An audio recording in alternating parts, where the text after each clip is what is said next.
The year was 1943. The ruins of Stalingrad still smoldered, filled with frozen corpses, twisted tank wreckage, and ghosts that seemed to whisper among the rubble. The whole world had watched the impossible happen, the mighty German war machine, which for years crushed everything under its caterpillars, had been defeated, and not just anywhere, but in the heart of the Soviet Union, in the city that bore Stalin's own name. When the German Sixth Army, under General Paulus, was surrounded and annihilated, it was as if the ground had shaken in Berlin. For the first time, the myth of Nazi invincibility had been shattered. Hundreds of thousands of German soldiers lay dead or captured, and Soviet propaganda now echoed across the front. Stalingrad was the tomb of the fascists. The Red Army, now fueled by this colossal victory, advanced with renewed fury. The morale of the Soviet soldiers was soaring. Every step westward was like a step of revenge for their dead brothers, for their burned villages, for their raped mothers, for their hanged sons. The war for them was no longer just political. It was personal, animal, bloodthirsty. About that, the Germans staggered like a wounded boxer.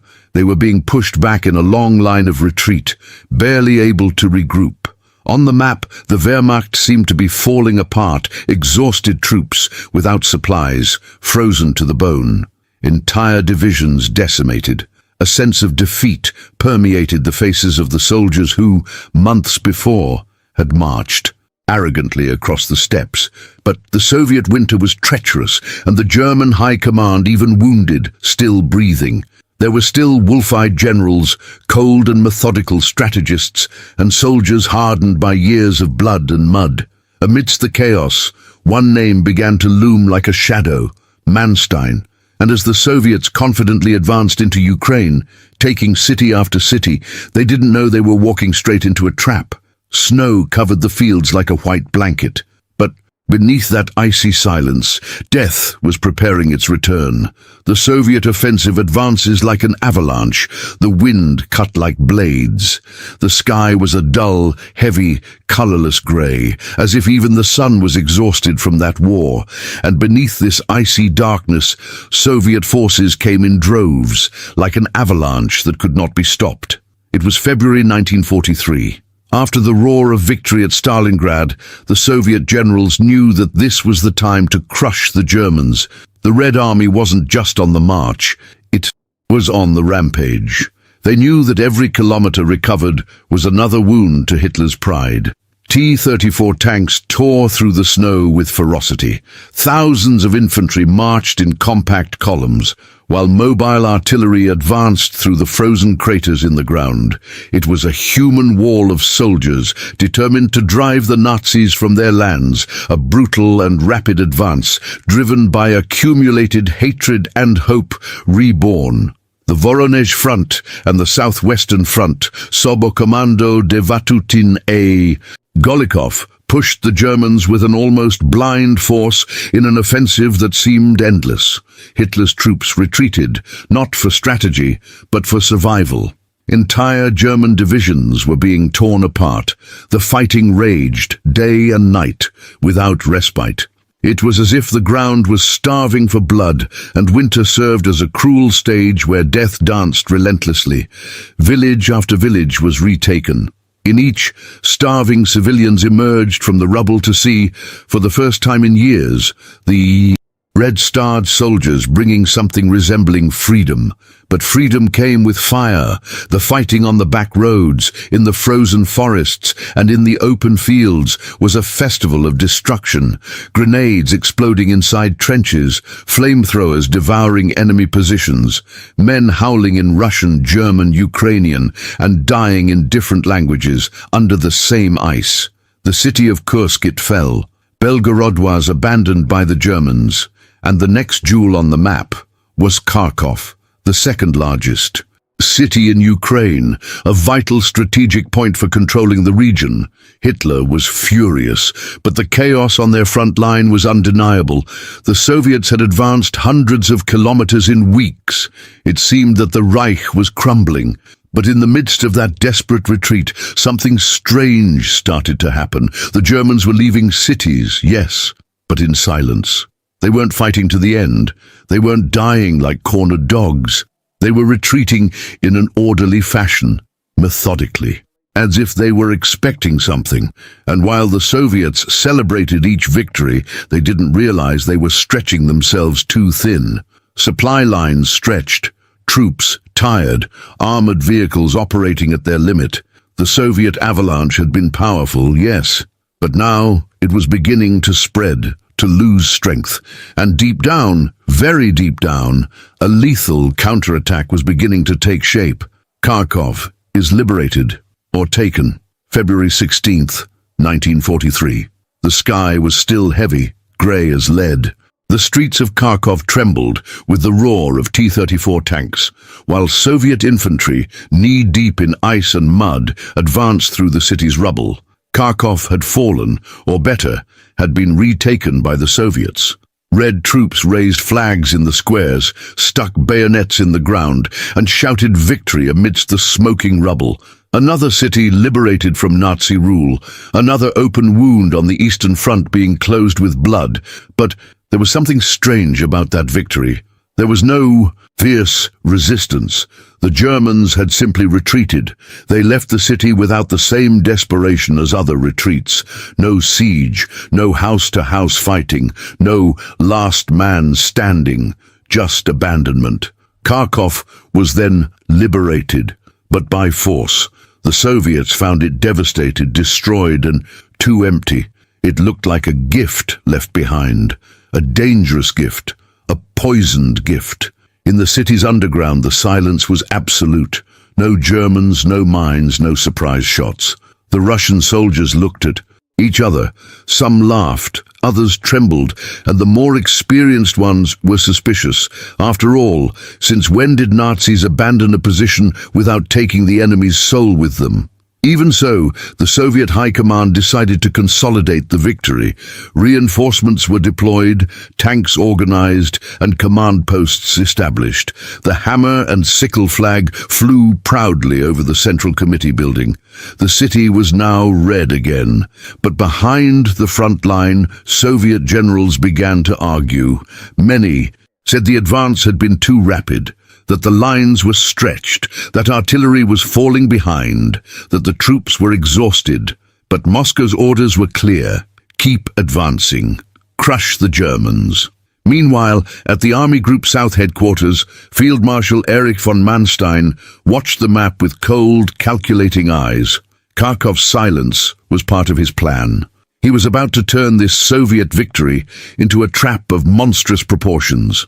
Kharkov had not been taken. It had been surrendered. And on the flanks of the city, where the Soviets barely had time to dig trenches, the storm was beginning to form. Because while the soldiers celebrated in the destroyed streets, the German Panzers were already on the move. Manstein sets the trap. While the Soviets celebrated in Kharkov, unaware that they had overextended their lines and their luck, Erich von Manstein watched everything from German headquarters like a chess player facing an euphoric opponent. For many German generals, the war seemed lost. The defeats at Stalingrad and the Caucasus had crushed the Wehrmacht's morale. But Manstein here was not just any general. He was a rare strategist, cold, calculating, and ruthless. A man who saw the battlefield as a brutal game board. Unlike Hitler, who acted on impulse and pride, Manstein thought in terms of advantage, time, and decoys, and Kharkov was exactly that. Perfect bait. He knew the Soviets were intoxicated by victory. They had advanced too far, opening vulnerable flanks and creating gaps between their units. They were confident, perhaps too confident, and overconfidence on the Eastern Front was an invitation to slaughter. With surgical precision, Manstein began to set his trap. He gathered what remained of the German mobile forces in the region, the surviving Panzer divisions, cold-hardened SS units, and all the tanks that could still walk, fire, or simply instill fear. Among them, the elite stood out as Divisionspanzer der Waffen-SS, Totenkopf, das Reich Leibstandarte, Adolf Hitler. These were no ordinary divisions. They were fanatical, brutal elite troops, known as much for their effectiveness in the field as for their savagery. They had lost comrades at Stalingrad, and they wanted revenge. Manstein drew up a simple yet bold plan, would simulate total weakness in the center, while concentrating strength on the flanks. He would let the Soviets believe that the Wehrmacht was in disorganized retreat, giving ground, but at the right moment would counterattack with maximum force in a crushing pincer movement. It was the classic sickle blow, now in the hands of those who had suffered it before. The Marshal knew he had a unique opportunity. Temperatures were below 20 degrees C. The roads were icy but passable, and the German tanks, though outnumbered, were still technologically superior, especially the feared Tigers and the versatile Panzer IV. The troops began moving silently along the icy roads. Steel columns advanced in the shadows, covered with branches and tarps to deceive Soviet aircraft. The roar of engines mingled with the wind. The soldiers, silent, sank their feet into the snow like predators before a leap. The trap was ready, and when it was activated, Kharkov would cease to be a victory and would become a slaughterhouse. The arrival of the SS Panzer, death in steel. The snow didn't hide the sound. Even from miles away, the roar of armored engines rent the icy silence like metallic thunder. It was as if winter itself were announcing that death was coming, not on foot but on steel tracks. They arrived. The Panzer divisions of the Waffen-SS appeared on the German lines like ghosts from hell. Death's Head, the Reich, Leibstandarte, Adolf Hitler. Three names that inspired panic even among veteran Red Army soldiers, not only for their effectiveness in combat, but for the brutality with which they eliminated their enemies. They took no prisoners. These elite troops were different, better armed, better trained, more loyal to Nazi fanaticism. They wore black uniforms with the feared SS runes on their helmets.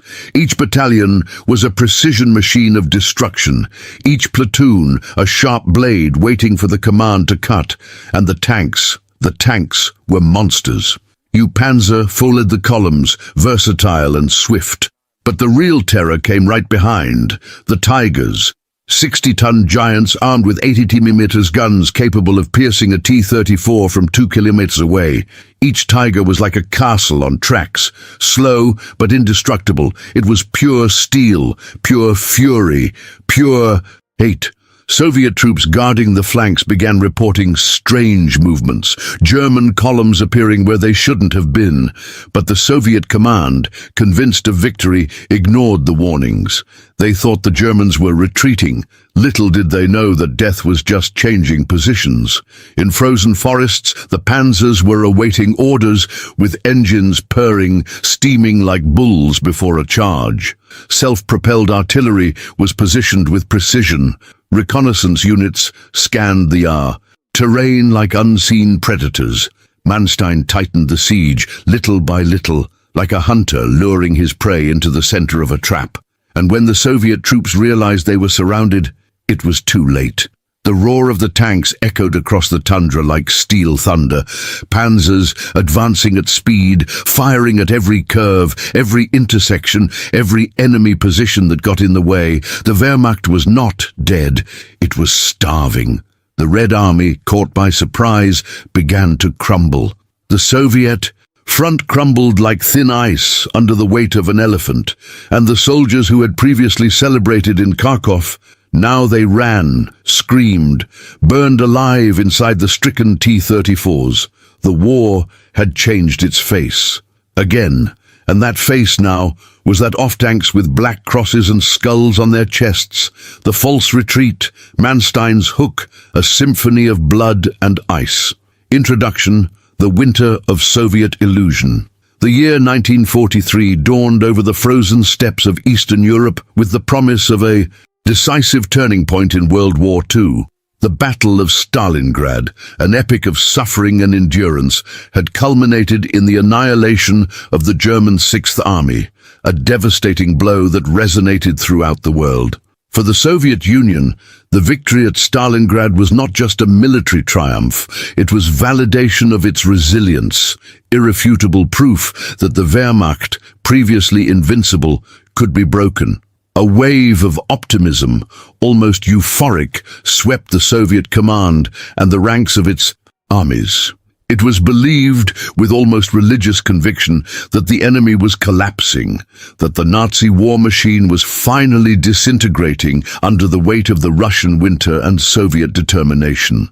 As the snow continued to fall silently, covering the frozen corpses and abandoned trenches, transforming the landscape into a white, macabre shroud, the Red Army soldiers marched westward, driven by an almost messianic fervor.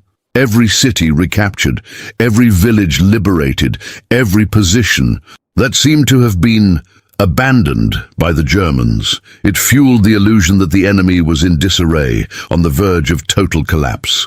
Soviet propaganda echoed this belief, painting a picture of an exhausted, demoralized and fleeing Wehrmacht. The Soviet High Command, seduced by this narrative of imminent victory, began planning ambitious offensives aimed at the complete annihilation of the remaining German forces in southern Russia. But, as history would later prove, nothing was as it seemed. The apparent German disarray was, in fact, a meticulous orchestration, a macabre ballet of retreat and attraction. The German retreat was not a sign of weakness, but rather the manifestation of a brilliant strategic mind, weaving a trap with the coolness and precision of a surgeon. The stage was set for one of the most audacious and brutal counterattacks of World War II, a maneuver that would become known as Manstein's hook. The mind of Manstein, the architect of the death trap in the maelstrom of despair and chaos that followed the catastrophe of Stalingrad, as the Third Reich reeled under the weight of its losses and German troop morale plummeted, the figure of Erich von Manstein emerged. Considered by many military historians to be one of the Wehrmacht's most brilliant strategists, Manstein was no ordinary general. His mind was a labyrinth of innovative tactics and calculated audacity, capable of seeing opportunity where others saw only ruin. He possessed a rare combination of brutal pragmatism and tactical genius, qualities that would be put to the ultimate test on the frozen battlefields of the East. While Hitler, in his delirium of omnipotence, insisted on holding indefensible positions and forbade any retreat, Manstein understood the harsh reality of the situation. The southern front was in tatters, supply lines stretched to the limit, and the German divisions, exhausted and decimated, were on the verge of collapse. A strategic withdrawal, though painful, was imperative to save what remained of Army Group Don and avoid an even greater catastrophe. But Manstein would not be content with a simple retreat. He saw in the Soviet voracity for advance an opportunity, a weak point to be exploited.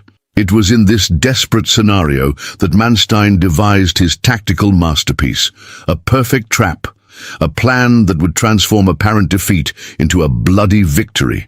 His vision was that of a patient fisherman who, instead of fighting the fish's strength, skillfully guides it into the net.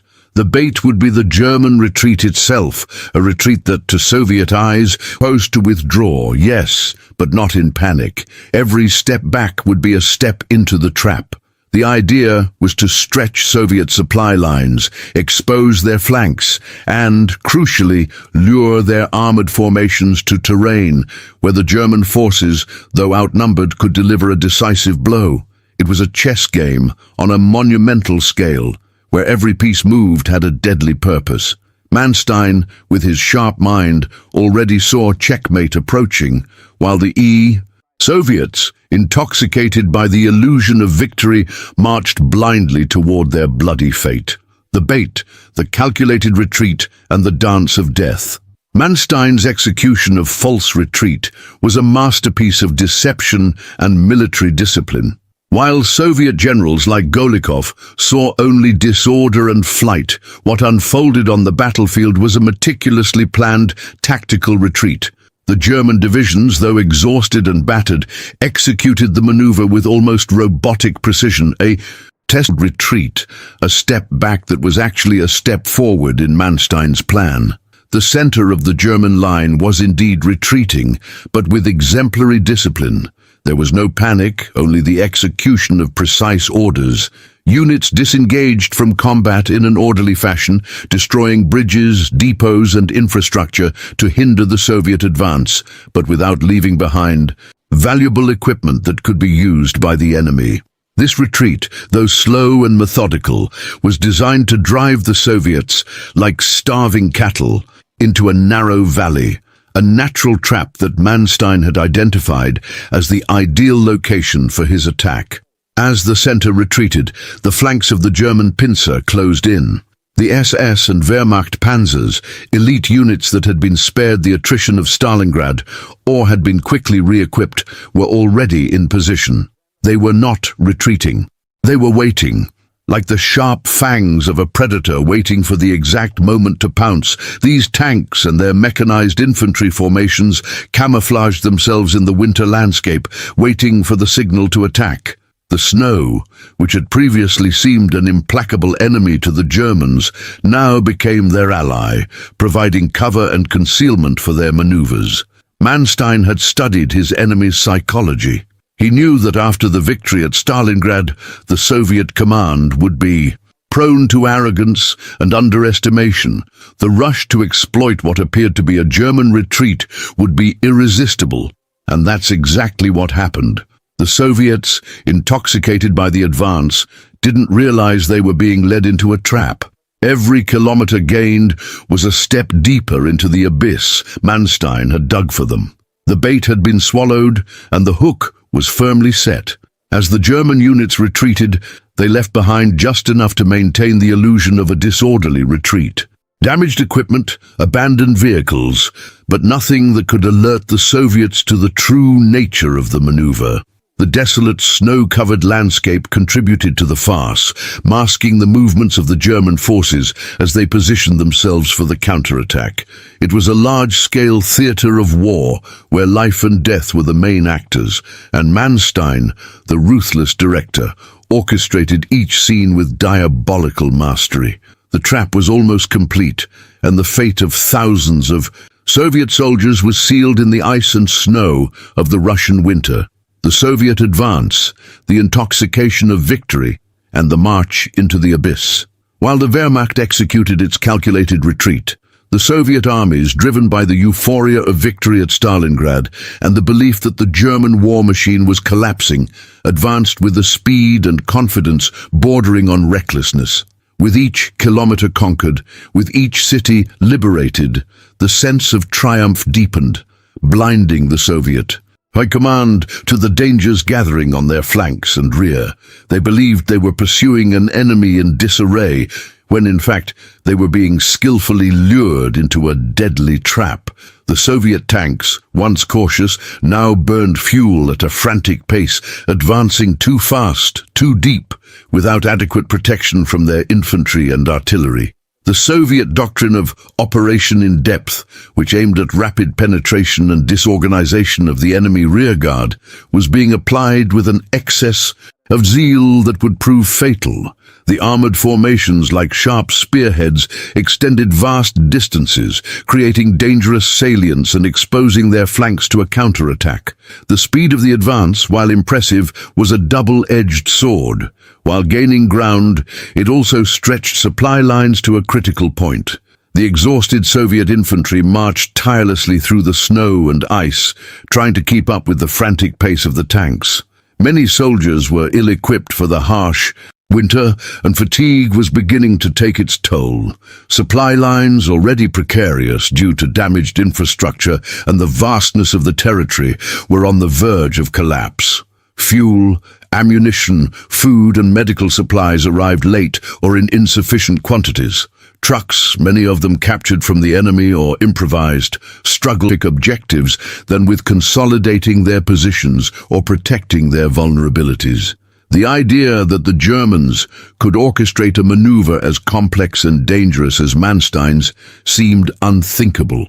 They believed the strategic initiative was firmly in their hands, and that the Russian winter, which had been their ally at Stalingrad, would continue to plague the Germans. Little did they know that winter and the landscape itself would be complicit in the trap that tightened with every step their armies took.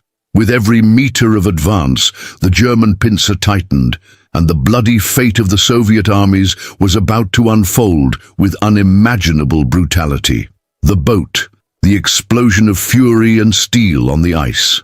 February 19, 1943, dawned with a deceptive stillness over the vast, snow-covered plains. The freezing, biting air seemed to hold its breath, as if nature itself sensed the carnage that was about to unfold.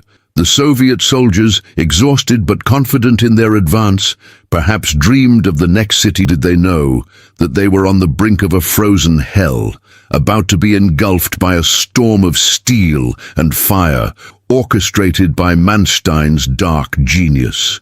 It was on that day, with the precision of a deadly clock, that Manstein gave the order.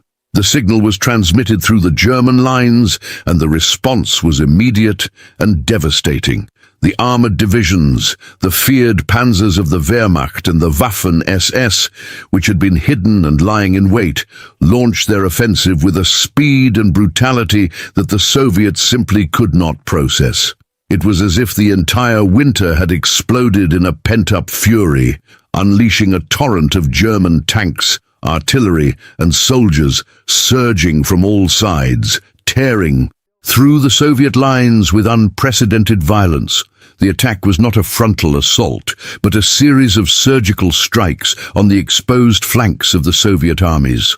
The Panzers, with their thundering guns and crushing tracks, advanced like hammers, crushing the infantry units and transport vehicles that stretched out in long, vulnerable columns. The surprise was total. The Soviets, accustomed to being the hunters, suddenly found themselves the hunted, caught in a trap that was closing inexorably. The sound of German tank engines, the roar of artillery, and the screams of soldiers blended into a symphony of horror that echoed across the frozen steppes. The Soviet vanguard units, which had advanced so deeply, were the first to feel the full impact of the counterattack. Their flanks, once considered secure, were crushed with relentless ferocity. Soviet tanks, many without fuel or adequate ammunition, were destroyed in a matter of minutes, turning into pyres of twisted metal on the ice.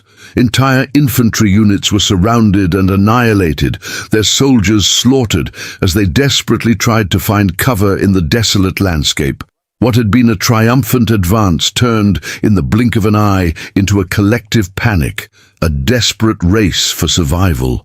On the icy roads, Soviet supply trucks, struggling to keep the front lines supplied, were ambushed and destroyed. German artillery fire and Luftwaffe airstrikes turned supply routes into graveyards of vehicles and men.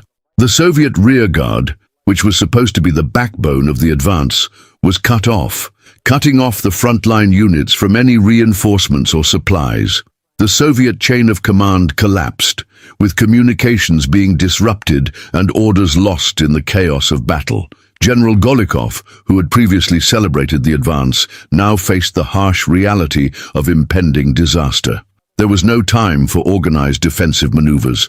There was no time for a strategic retreat. There was only fire, steel, and death. Manstein's trap had snapped shut, and the once confident Soviet armies were now locked in a deadly embrace. The illusion of a German retreat had dissipated, revealing the brutal truth. They were no longer marching to victory, but rather to a new massacre in the east, a bloody chapter orchestrated by the cold and calculating mind of Erich von Manstein. The siege, the deadly embrace, and the icy despair. With the German offensive in full swing, what had been a triumphant Soviet advance quickly turned into a nightmare of encirclement and annihilation. Manstein's armored divisions, operating with impressive speed and coordination, closed in on the Soviet forces that had advanced deep into enemy territory. The German pincer, composed of SS and Wehrmacht Panzers, closed inexorably, turning vast areas into cauldrons of death and despair. Suddenly, the Soviet troops realized they were surrounded, trapped in a seemingly inescapable trap. The flanks, which had previously seemed secure, had been crushed with overwhelming brutality. Entire units were cut off from the rear, isolated and without hope of reinforcements or supplies.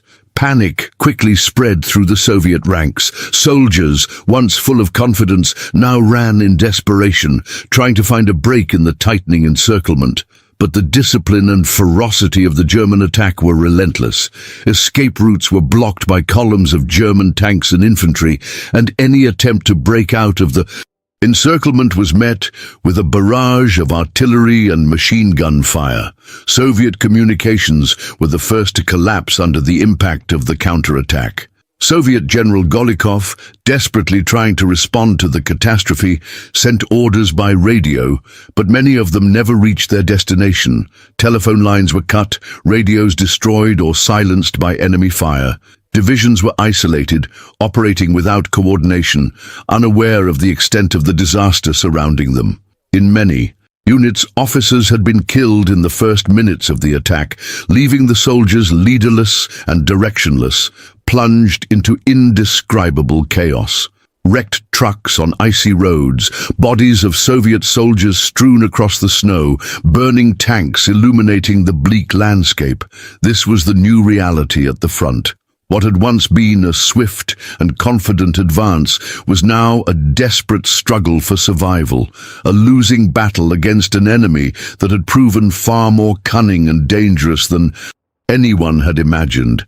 The illusion of a German retreat had shattered, revealing the brutal truth. The Wehrmacht was not in retreat, but rather executing one of the most brilliant and deadly encirclement maneuvers of the war. There was no time for complex tactical maneuvers. There was no time to organize an orderly retreat. There was only fire, steel, and death. Winter, which had previously seemed like a Soviet ally, now became an accomplice in Manstein's trap, with the intense cold and deep snow, making any attempt at escape or resistance even more difficult. The Soviet troops were trapped, and the fate of thousands of men was sealed in the ice and snow of the Russian winter, victims of the tactical genius of one of Nazi Germany's greatest strategists. Aftermath: the new massacre in the east and Manstein's legacy.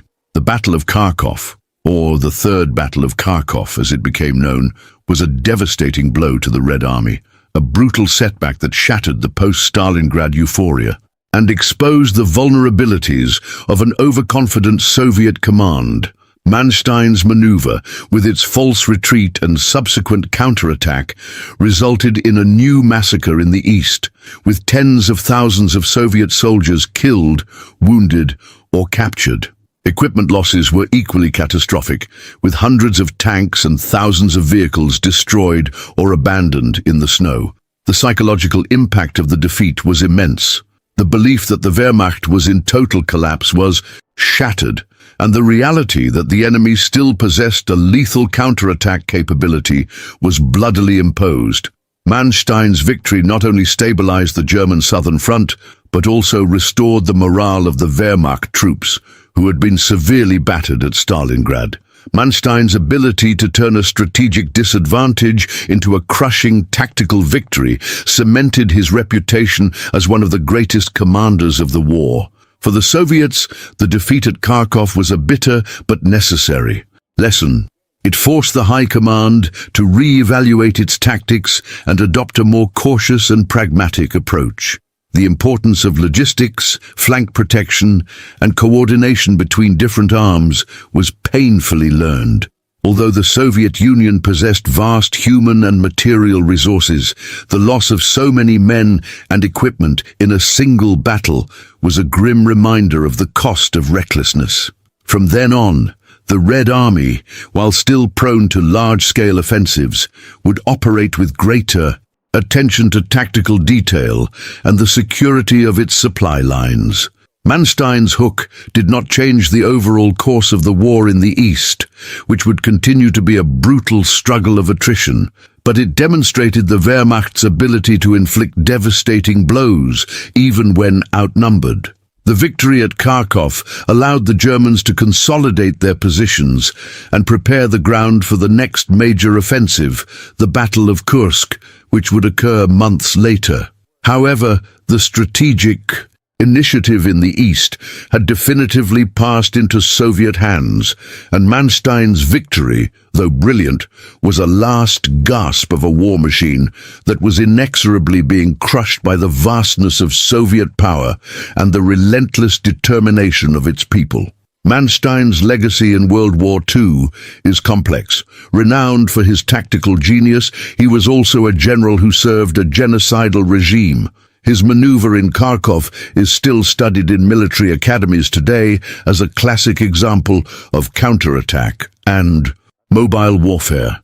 But for the thousands of Soviet soldiers who perished in the ice and snow, victims of his trap, Manstein's hook was nothing short of a nightmare, a symbol of the brutality and cunning of an enemy that even in retreat was capable of biting with deadly ferocity.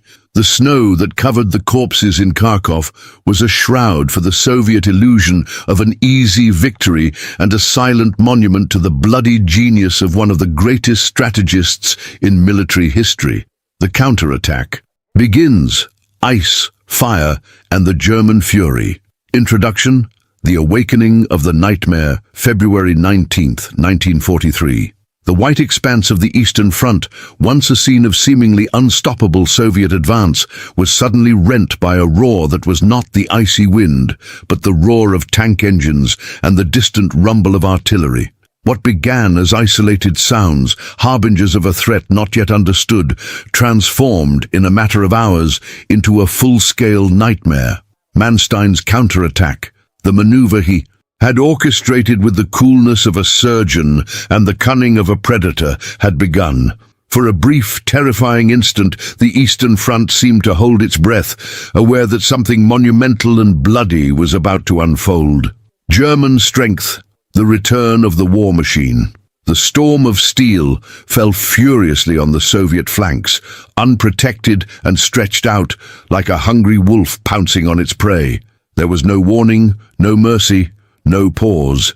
It was the return of the German war machine in its most organized, most efficient, most lethal form. The Panzers, which had been carefully regrouped and re-equipped, emerged from the fog and snow like ghosts in formation, their imposing silhouettes announcing impending doom. The feared Tiger Is, with their 88mm cannons, roared with precise fire, destroying the Soviet T-34 tanks with single shots, delivered with surgical precision that bordered on the unbelievable. Each explosion sent up columns of fire and ice, mixing the melting snow with chunks of twisted metal and human flesh.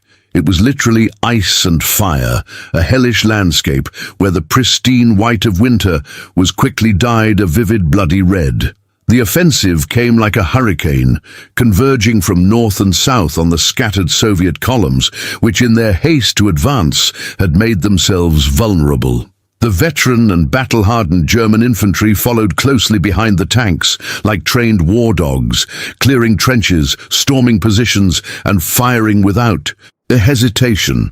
The coordination between tanks and infantry was exemplary, a testament to the lightning war doctrine the Wehrmacht had perfected.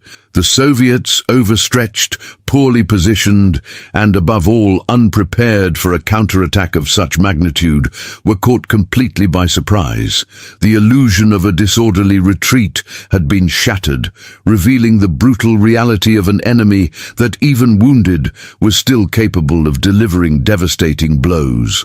Soviet chaos, despair, and annihilation. Chaos gripped the Soviet ranks with terrifying speed. Radios were silenced, officers were killed in the first minutes of the attack, units were separated and isolated. The Soviet chain of command disintegrated under the pressure of the German assault. Many Soviet soldiers, who moments before had marched with the certainty of victory, now desperately tried to retreat, but retreat to where? They were surrounded, trapped in a deadly embrace of steel and fire. The ice beneath their feet offered no shelter, only the certainty that annihilation was inevitable. The landscape, once an ally in the advance, now became a scene of despair, with the deep snow and biting cold hindering any attempt at escape or organized resistance.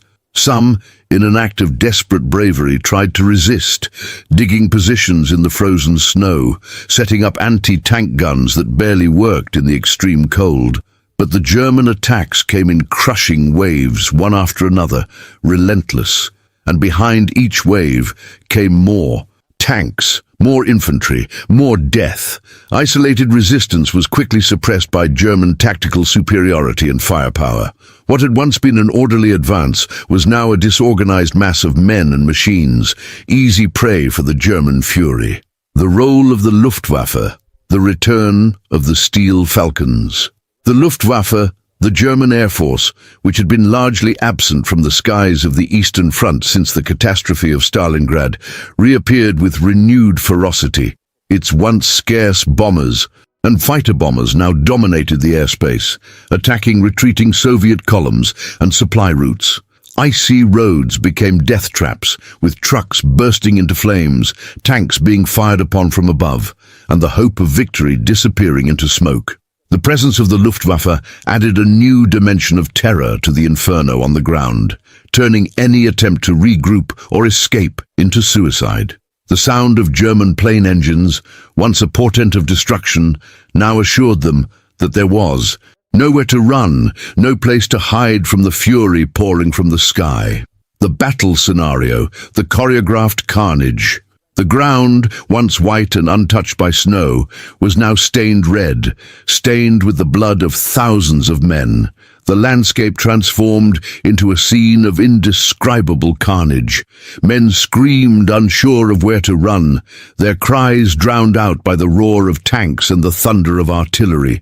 A Soviet soldier, his intestines exposed, desperately tried to contain them with his hands, while another, legless, screamed his mother's name in an agonizing wail.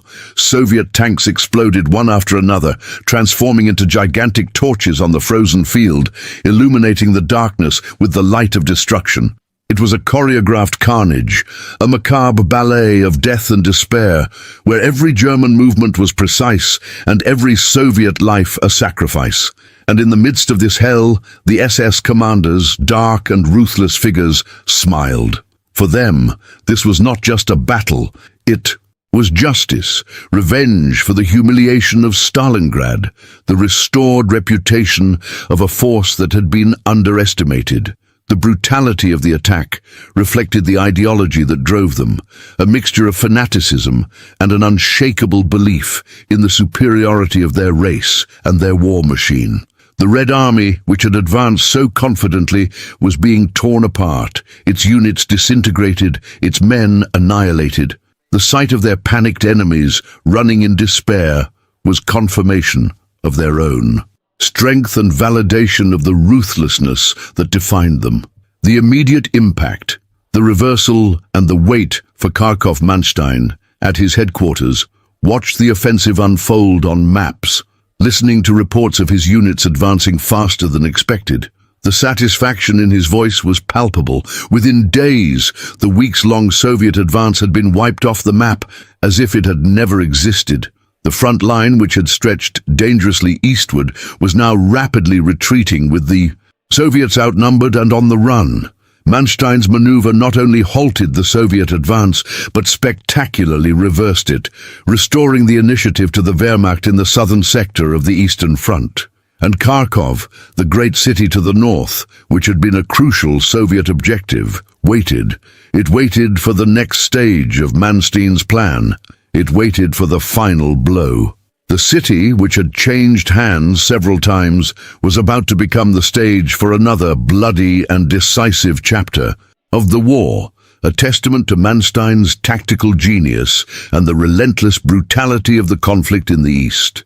Victory at Kharkov would not only be a tactical victory, but a symbol of the German ability to recover and counterattack, even in the most adverse conditions. Soviet visions shattered. The price of Manstein's trap. Introduction. The beginning of the collapse. What began as a coordinated counterattack, orchestrated with the coldness and precision of a surgeon, quickly transformed into a spectacle of mass destruction. The storm of ice and blood that descended upon the Eastern Front spared no one. In the midst of this Teutonic fury, the Soviet divisions, once so confident in their advance, began to crumble, literally. The illusion of an easy victory disintegrated under the weight of the German panzers and the relentless infantry, revealing the brutal reality of a trap that was inexorably closing.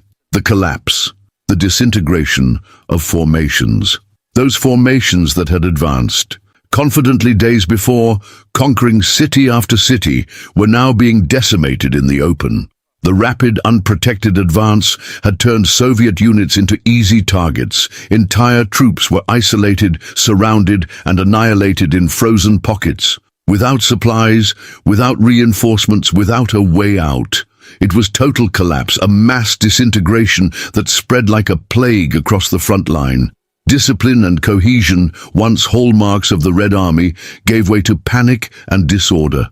What remained of the Soviet divisions was ground down like wheat by steel reapers, transforming the landscape into a vast graveyard of men and machines. Golikov's despair, fragmented reports, and the absence of support. Soviet General Golikov, from his headquarters, watched in astonishment as the catastrophe unfolded before his eyes. The 40th, 69th and 3rd Tank Divisions, which had been the spearhead of the Soviet advance, were being dismembered, pulverized by the German fury. The reports that arrived were fragmented, chaotic, often hastily written, blood-stained and hand-scrawled by messengers who would die before finishing them. Desperate messages like, "We are surrounded, we need air support, out of ammunition, troops in panic, and tanks lost." Retreating in disarray reached his ears, but there was no support, there was no saving anyone. The Red Army had fallen into the trap, and now it was being mercilessly crushed. German efficiency, the encirclement and spray tactics, as chaos descended. On the Soviet ranks, the Germans operated with almost mechanical precision. Soviet tanks, abandoned or in flames, piled up in heaps, creating fields of twisted metal carcasses and charred bodies. German tactics were surgical. When a pocket of Soviet resistance appeared, it was not directly engaged in frontal combat. Instead, it was quickly surrounded, cut off from any possibility of reinforcement or escape, and then pulverized with heavy artillery or concentrated fire from tanks and machine guns. Each explosion seemed to mark the end of a unit. Each machine gun burst silenced a victory song the Soviets had begun to sing at Stalingrad. The brutal efficiency of this tactic minimized German losses and maximized enemy annihilation. The brutality of the SS, the shadow of Totenkopf. In many sectors, the German pressure was so overwhelming that Soviet soldiers simply threw down their weapons and ran, desperately seeking escape. Some were shot in the back, others tried to hide in abandoned houses or frozen woods, only to be mercilessly hunted by SS patrols, who were unforgiving. The Totenkopf division, with its dark name and even darker practices, was particularly notorious.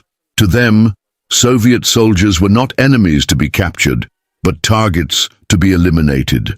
Summary executions became commonplace, and wounded soldiers were finished off with bayonets, transforming battlefields into open cemeteries, without names, without crosses, just silent testimony to barbarity. The German Renaissance, renewed confidence, and the Kharkov target. As the Soviets fled in panic or died in silence, German radios thundered with renewed confidence. The word Sieg, victory, was once again used in communique, a sound that had been muffled by the catastrophe of Stalingrad.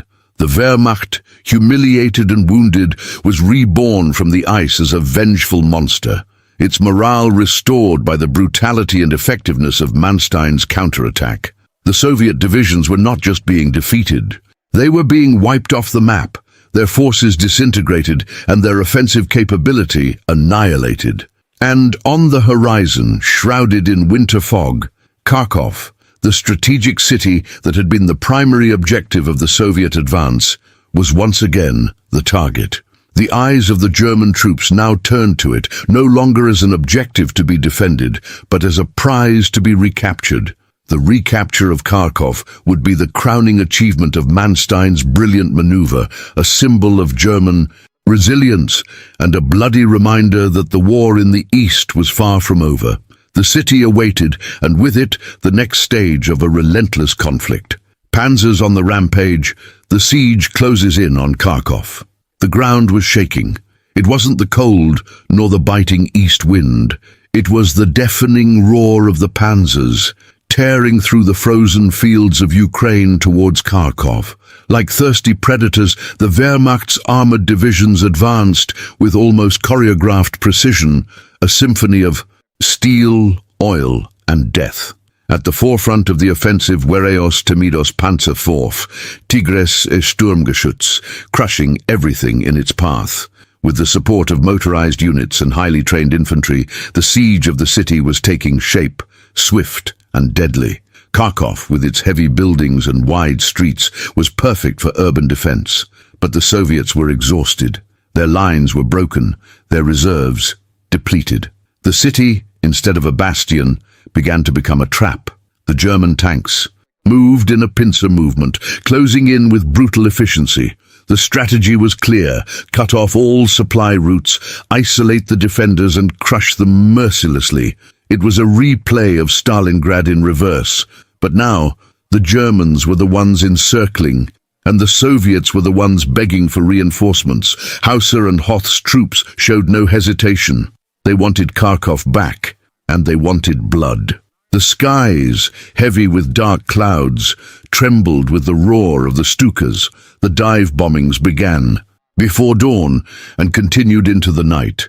Each raid rained fire on the city's industrial districts and working-class neighborhoods, indiscriminately killing soldiers and civilians.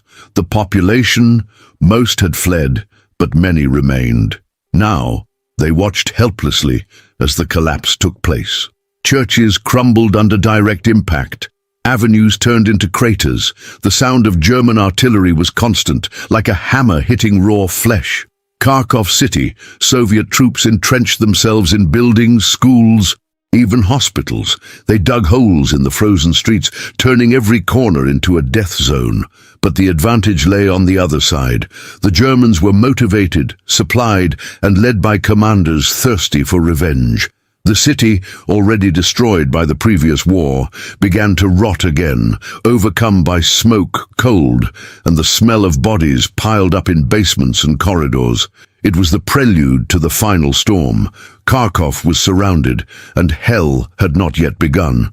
Street fighting, every block in blood. Kharkov was no longer a city. It was a chaotic, ruined battlefield where the silence of the snow was broken by gunfire, explosions, and screams of agony.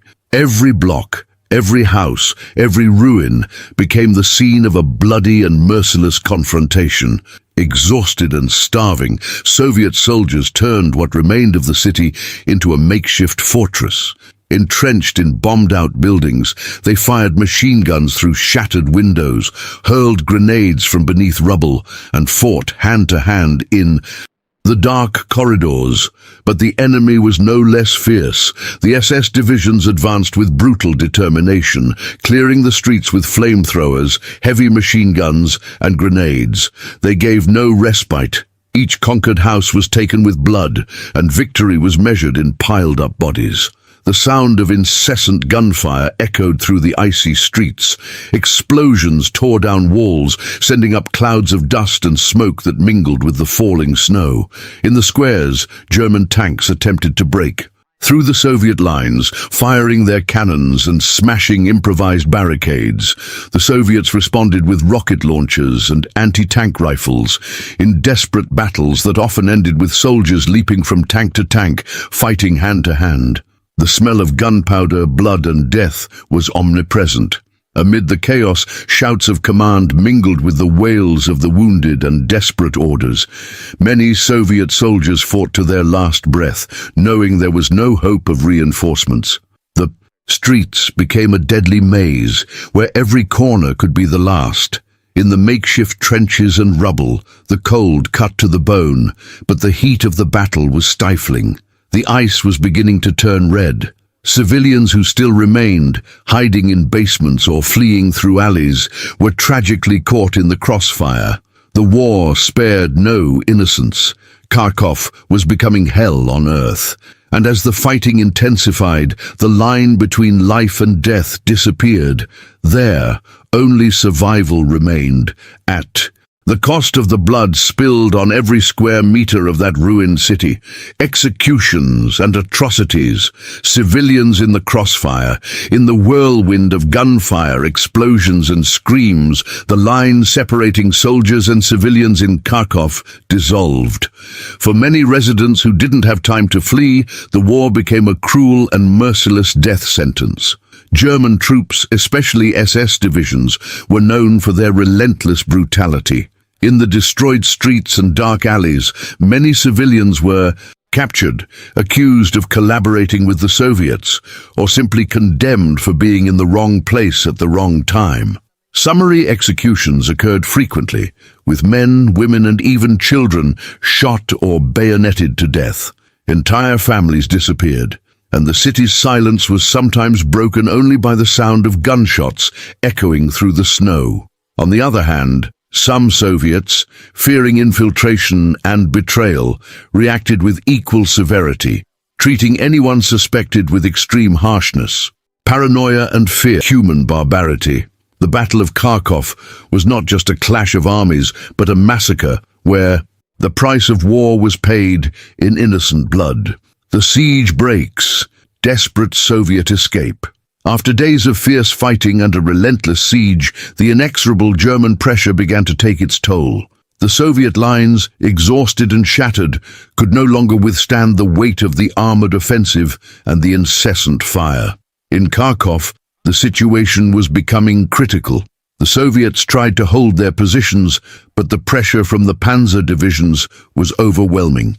Then, under orders from high command, the difficult decision came: immediate withdrawal to save what was left of the army.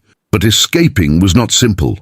The roads, already clogged with snow and debris, were clogged with endless columns of soldiers, broken tanks, and damaged vehicles. Chaos ensued. The Soviets, desperate, tried to break the encirclement while the German forces closed in, attacking from the sides and cutting off escapations and fear. Many soldiers lost their weapons, equipment, and even hope. Tanks got stuck in the ice, trucks were destroyed by air raids and ambushes, and endless lines of men tried to escape German fire. In the midst of this confusion, discipline broke down. Soldiers, officers, entire units were isolated and massacred. Night fell heavily over the fields covered in blood-stained snow. Thousands of Soviet soldiers perished in that desperate escape, which turned into a veritable bloodbath. Kharkov, which months earlier had seemed like a trophy in the Red Offensive, now became a symbol of the cruelty of war, where death had returned in the winter.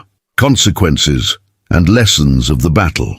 When the smoke finally settled over the frozen fields around Kharkov, the toll was terrifying. Tens of thousands of Soviet soldiers killed, wounded, or captured. The initial victory had turned into one of the Red Army's most brutal defeats that winter. The Battle of Kharkov starkly demonstrated that the war in the East was not simply a matter of numbers or morale.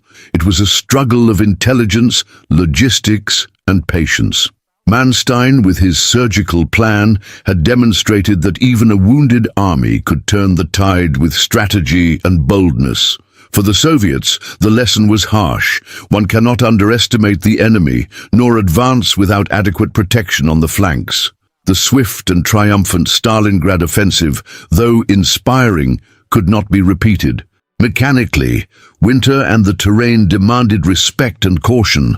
The battle also highlighted the importance of armored forces and coordination between tanks, infantry, and artillery, as well as the need to maintain secure supply lines and effective communication. On a human level, Kharkov left profound scars. Thousands of Soviet families mourned their dead and missing. The war showed its cruelest and most relentless face.